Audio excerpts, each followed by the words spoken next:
Bismillah ar-Rahman ar-Rahim. Salam alaikum. Chers collègues, chers amis, chers maîtres, je suis toujours touchée d'être présente au colloque qui est un rendez-vous maintenant de rencontres et de diabétologie incontournable. À mon tour de parler de la physiopathe et j'ai bien fait en fait d'être précédée par professeur Saïd qui a parlé de la dysfonction endothéliale et du mécanisme avec lequel procède l'atteinte vasculaire s'exécute, aussi bien par l'HTA que par l'hyperglycémie chronique. Et on est des endocrinologues et pas des cardiologues. N'empêche qu'on devrait en savoir un peu plus, à mon sens, sur le lien qui lie l'hypoglycémie et la maladie cardiovasculaire. Je ne fais que rappeler en 2017, l'ADA, la classification qu'elle a donnée à l'hypoglycémie en 3 niveaux, donc ou 3 grades de gravité, puisque, comme vous le savez tous très bien, on a beaucoup de mal à tirer des conclusions des études, vu que la définition de l'hypoglycémie jusque-là était très différente et disparate, retenue sur une hospitalisation, retenue sur un chiffre, sur une perception. Et maintenant, nous avons les choses un peu plus clairement définies avec la recommandation de l'ADA, qui est bien sûr reconduite dans l'update 2018. Alors, à partir de là, je vous rappelle aussi que le diabétique de type 2, tout autant que le type 1, est concerné par l'hypoglycémie et on peut avoir pour les diabétiques de type 2 insulinotraités le même pourcentage qu'un diabétique de type 1 qui est récemment diagnostiqué. Et bien évidemment, les types 1 qui ont plus de 10 ans, 15 ans de diabète sont beaucoup plus concernés par les événements hypoglycémiques compte tenu de l'insulinothérapie et des objectifs stricts vers lesquels on tend.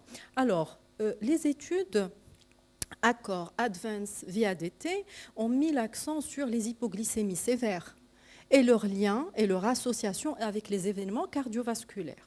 Donc ça a été prouvé aussi bien dans les bras intensifs que dans les bras standards. Donc l'association entre les événements hypoglycémiques sévères et la mortalité en général a été établie et prouvée. Mais je ne pense pas que ces études puissent répondre exactement au lien de causalité. Et donc il y a eu des hypothèses à partir desquelles on va dire comment est-ce que l'hypoglycémie procède pour nuire au cœur. Entre autres, enfin on va voir tout de suite en détail ces choses-là. Mais de toute manière, le sujet a été abordé et les études par la suite se sont penchées sur la question. Et ici, dans VADT, où l'objectif, je vous le rappelle, d'hémoglobine glyquée dans le groupe intensif, c'était 6%. 6%. Donc, il y a eu, d'après cette étude d'observation d'un sous-groupe de malades, un lien entre les événements cardiovasculaires sévères et la progression de la plaque d'athérosclérose qui a été mesurée par scanner chez un groupe de patients. Donc ça, bizarrement, c'est un lien qui a été noté chez le groupe standard et non pas chez le groupe intensif, mais quand même. Puis par la suite, dans cette étude ARIC, qui est une cohorte prospective, les événements cardiovasculaires ont été associés aux hypoglycémies et comme vous le voyez bien, il y a eu un lien entre les événements hypoglycémiques sévères, plus ils étaient récents, moins d'1 an, avec la survenue d'événements coronariens, de mortalité cardiaque, d'origine cardiovasculaire, et de mortalité en général, dont le cancer. Par contre, il n'y a pas eu d'association avec l'AVC, avec l'insuffisance cardiaque. Donc, les études récentes parlent beaucoup de l'hypoglycémie sévère et de son association avec les problèmes cardiaques. Maintenant, ce que nous allons tout de suite voir, c'est comment, par quel mécanisme ces événements peuvent survenir, quel mécanisme physiopathologique plus exactement, et je vais vous demander votre avis sur la question. Qu'en pensez-vous ? On vient de parler de la dysfonction endothéliale, du fait que l'hyperglycémie nuit à la cellule par une atteinte endothéliale, une atteinte du monoxyde oxyde nitrique et donc anomalie de la vasodilatation et qui est le cœur même de la physiopathie du type 2. Maintenant, est-ce que l'hypoglycémie, à votre avis, l'événement hypoglycémique est responsable d'une dysfonction endothéliale également et associé à une inflammation, oui, cause des troubles de la coagulation, oui, donc des troubles du rythme cardiaque, une hypokaliémie, donc vous savez tout et je peux m'asseoir. On va voir ça de plus près. Alors regardez cette observation d'un patient de 38 ans diabétique de type 1. C'est un cas publié qui relate un événement hypoglycémique sévère, 0,4 g par litre. Aux urgences, ce monsieur, on lui fait un ECG qui montre un sus-décalage de ST. D'accord? Un sus-décalage qui est bien évident sur plusieurs dérivations. Alors, ce monsieur qui était 9 mois auparavant stenté, et à l'occasion de l'événement de coronarien précédent, on avait diagnostiqué chez lui en même temps une hypoglycémie, revient avec le même tableau qui est un sus-décalage ST, donc un événement coronarien aigu, et avec en même temps une hypoglycémie objectivée. Donc c'est un cas publié, mais qui veut dire beaucoup de choses, et la littérature sur ce lien a démontré en effet l'association d'événements thrombotiques, prothrombotiques avec l'hypoglycémie chez les patients diabétiques. Et ici, la littérature, je n'ai pas de toute manière le temps de faire de parler en détail de tout cela, mais c'est largement publié, comme ici dans Circulation, où la revue parle d'une large association par l'augmentation de plusieurs marqueurs de la thrombogénèse, notamment l'augmentation de la P-sélectine, du fibrinogène, du facteur 8, et tout ça survient concomitamment à l'hypoglycémie. D'accord? Donc, la thrombose s'opère en même temps que l'événement aigu. Donc, on peut commencer par répondre à la question mécanisme physiopathologique liant l'hypoglycémie aux événements cardiaques, notamment aigus, thrombose, accélération, activation des événements thrombotiques. Deuxième chose, la dysfonction endothéliale dont vient de nous parler mon collègue est liée à l'hyperglycémie, mais ce qu'on connaît moins, c'est l'association entre l'hypoglycémie et la dysfonction endothéliale. Et bien, l'hypoglycémie aiguë est responsable d'une inflammation aiguë, et l'hypoglycémie chronique récurrente est, elle, associée à une inflammation chronique. Et du coup, nous avons des marqueurs inflammatoires qui ont été, dans différentes études, plus élevés chez les personnes et les patients diabétiques qui sont plus concernés par l'hypoglycémie que les non concernés. Nous avons plusieurs marqueurs de l'inflammation, l'interleukine, etc., etc. Je ne vais pas juste vous rappeler ce joli schéma que j'aime bien, que la dysfonction endothéliale concerne la structure de la cellule endothéliale et la fonction de la cellule endothéliale, donc les deux à la fois, la production de l'oxyde nitrique, mais aussi la structure elle-même de la cellule endothéliale. Et bien sûr, il y a un lien entre la dysfonction endothéliale et la progression de la maladie vasculaire, comme vient de nous le relater mon collègue, donc que ce soit l'atteinte microangiopathique ou macroangiopathique, qu'il y a un continuum entre les deux. Et du coup, l'hypoglycémie procède également ou nuit à la cellule endothéliale, comme le démontre très bien ce schéma, au même titre que l'hyperglycémie. Et donc l'inflammation et l'atteinte endothéliale qui concerne le diabétique lui vient des deux voies. Et il n'y a pas que l'hyperglycémie chronique. Il n'y a pas que le déséquilibre diabétique qui cause la dysfonction endothéliale, c'est encore accentué par les événements hypoglycémiques lorsqu'ils sont récurrents et fréquents. Et donc, dans ce schéma qui montre cette approche physiopathologique intégrée, nous voyons bien que, à la fois, les facteurs inflammatoires, prothrombotiques, dysfonction endothéliale s'associent intelligemment pour augmenter le risque vasculaire via l'athérosclérose.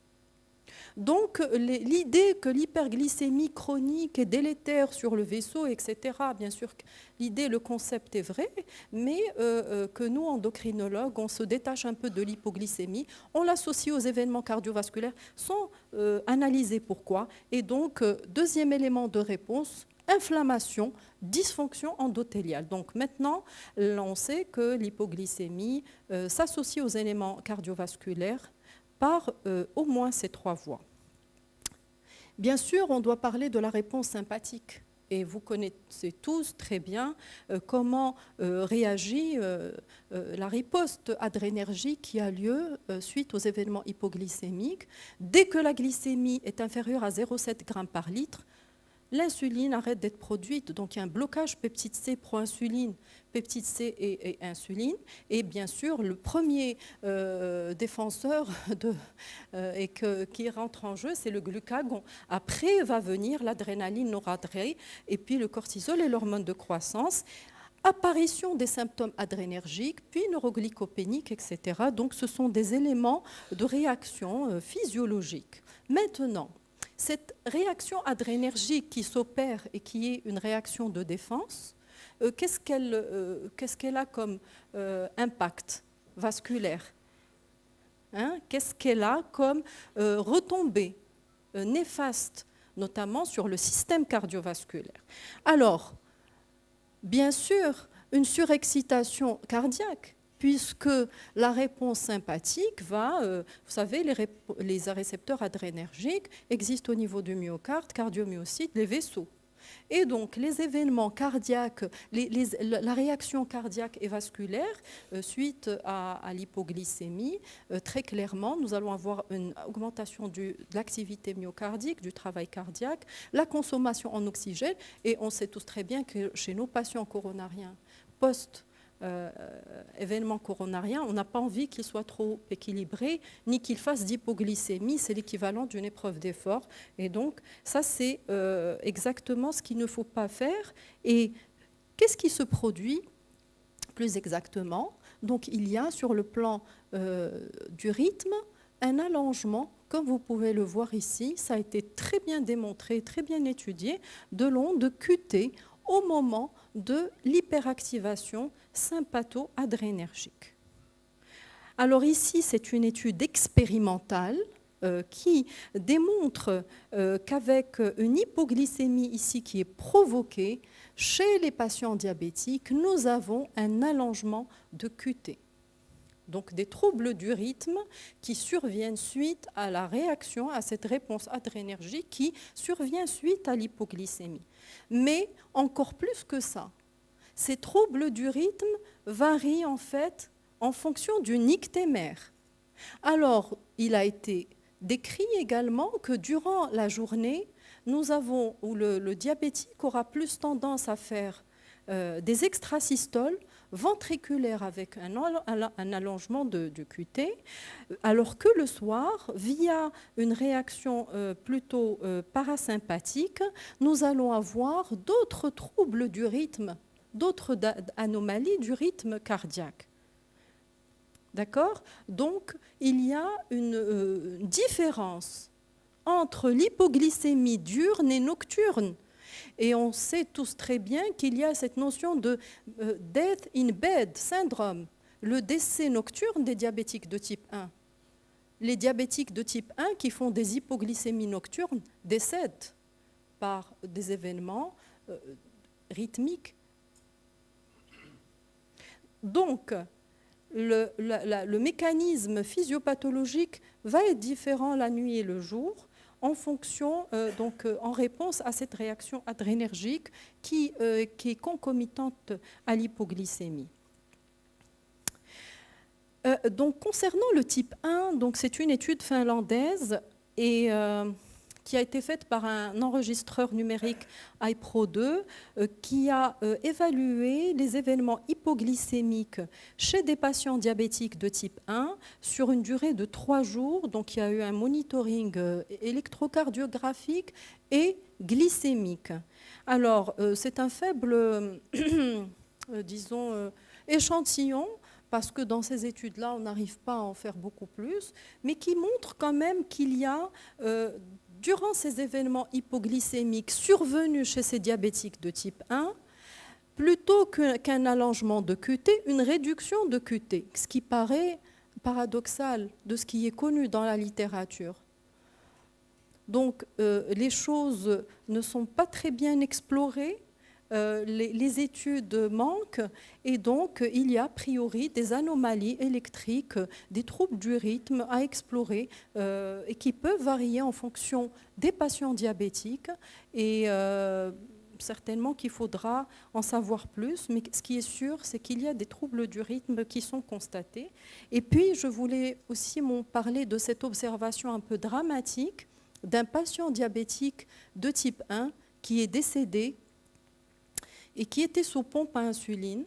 Et vous pouvez voir ici, je n'ai pas de pointeur, vers la fin, donc il est décédé là où vous avez le deuxième jour, vous avez sa courbe glycémique et l'effondrement des chiffres glycémiques. C'est un enregistrement qui a été récupéré, il était monitoré, il était sous pompe. Donc, décès nocturne, hypoglycémie. Est-ce que c'est l'hypoglycémie qui est mortelle? Quel est le lien? Et donc, on parle beaucoup de ce décès, des décès nocturnes des diabétiques de type 1 qui font des hypoglycémies et des hypoglycémies graves. C'est pour ça qu'on fait toujours la différence et la distinction entre l'hypoglycémie diurne et nocturne et leurs conséquences. Alors,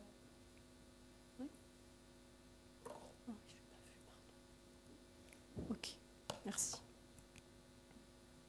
Bien. L'hypokaliémie. Nous savons tous que l'insuline est hypokaliémiante.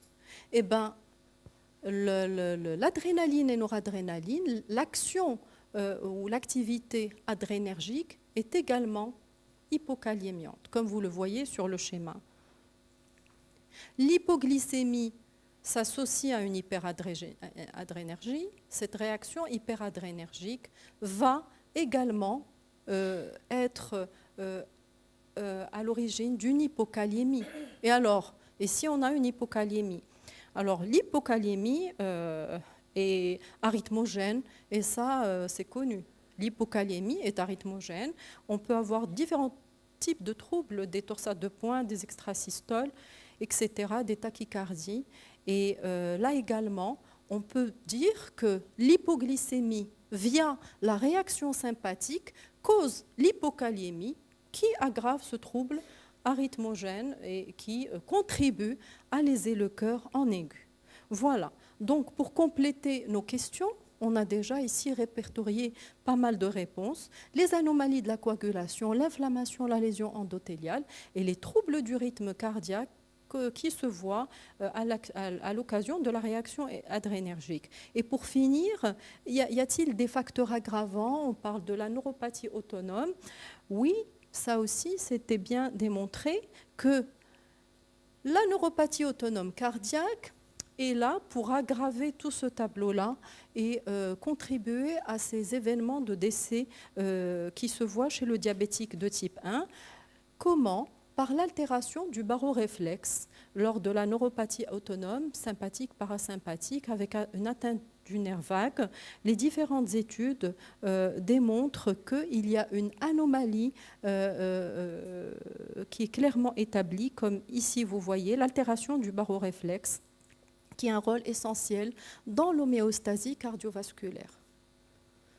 Donc, en fin de compte, vous avez des patients diabétiques de type 1 ou diabétiques de type 2 qui subissent les événements hypoglycémiques, qui ont par ailleurs une microangiopathie qui est responsable d'une neuropathie autonome cardiaque au même titre que la neuropathie périphérique qu'ils doivent avoir. Et cette neuropathie autonome contribue à aggraver les événements cardiovasculaires qui sont optimisés par l'hypoglycémie.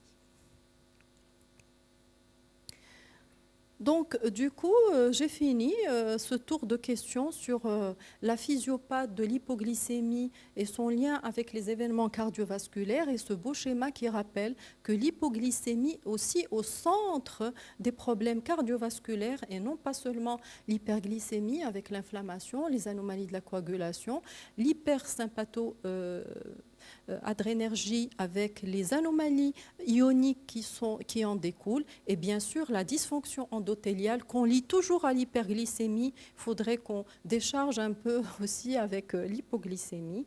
Et pour répondre à notre quiz, eh ben, c'est tout ça qui cause les événements cardiaques. Et je vous remercie pour l'écoute.